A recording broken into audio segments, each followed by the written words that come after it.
आज 14 अप्रैल है और वैदिक ज्योतिष और हिंदू धर्म के अनुसार आज का दिन कोई साधारण दिन नहीं है। आज सूर्यदेव मीन राशि की अपनी यात्रा पूरी करके अपनी सबसे प्रिय और उच्च राशि मेष राशि में प्रवेश कर रहे हैं। इससे मेष संक्रांति, वैसाखी और सौर नव वर्ष की शुरुआत के रूप में पूरे भारतवर्ष में मनाया जाता है। आज से सूर्य की किरणें और भी अधिक तेजस्वी और ऊर्जावान हो जाती हैं। लेकिन दोस्तों, क्या आपने कभी सोचा है कि सृष्टि को जीवन देने वाले भगवान सूर्य नारायण का ये प्रचंड तेज आखिर आया कहाँ से? और क्या शुरू से ही सूर्य भगवान का ताप इतना ही असहनीय था या इसके पीछे कोई बहुत बड़ा रहस्य छिपा है? आज मेष संक्रांति के इस पावन अवसर पर आइए जानते हैं सूर्य भगवान और उनकी पत्नी संज्ञा की वो अद्भुत और रहस्यमय कथा जो शिव पुराण और मार्कंडेय पुराण में वर्णित है। नमस्कार दोस्तों, स्वागत है आपका संस्कृति पर।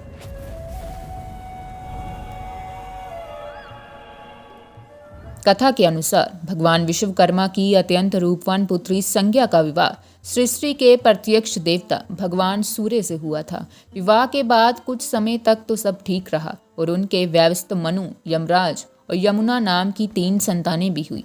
लेकिन देवी संज्ञा के लिए सूर्य देव के असहनीय ताप और प्रचंड तेज को बर्दाश्त करना दिन प्रतिदिन कठिन होता जा रहा था। सूर्य देव जब भी उनके समीप आते, उनके तेज से देवी संज्ञा के नेत्र स्वतः ही बंद हो जाते थे।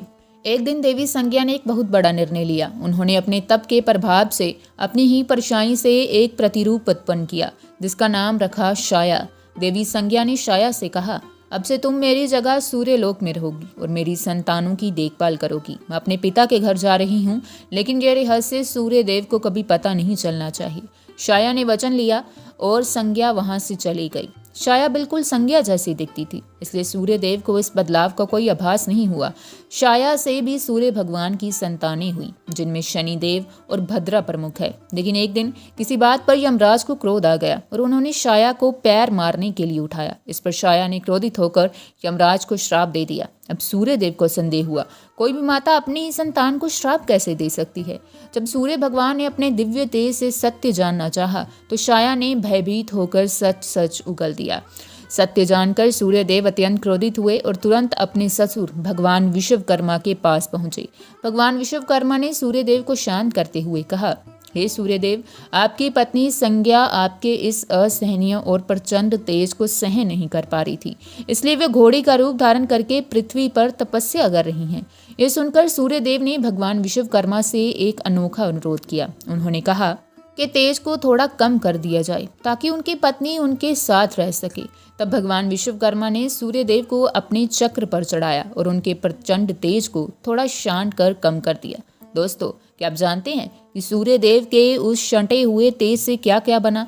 उसी दिव्य तेज और ऊर्जा से भगवान विष्णु का सुदर्शन चक्र, भगवान शिव का त्रिशूल और कुबेर देव का पुष्पक विमान और कार्तिकेय का भाला निर्मित हुआ।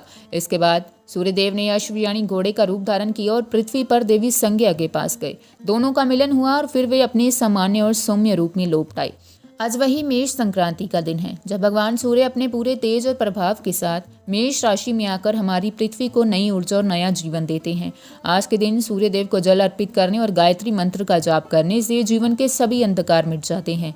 तो दोस्तों, मेष संक्रांति के इस पावन पर्व पर भगवान सूर्य नारायण से यही प्रार्थना है कि उनका ये दिव्य प्रकाश आपके जीवन को भी सुख, शांति और आरोग्य भी भर दे। आपको हमारी ये विशेष कथा कैसी लगी? कमेंट्स में जय सूर्यदेव लिखकर जरूर बताएं। वीडियो को लाइक करें और अपने परिवार के साथ शेयर करना ना भूलें। मिलते हैं अगली वीडियो में, तब तक के लिए धन्यवाद।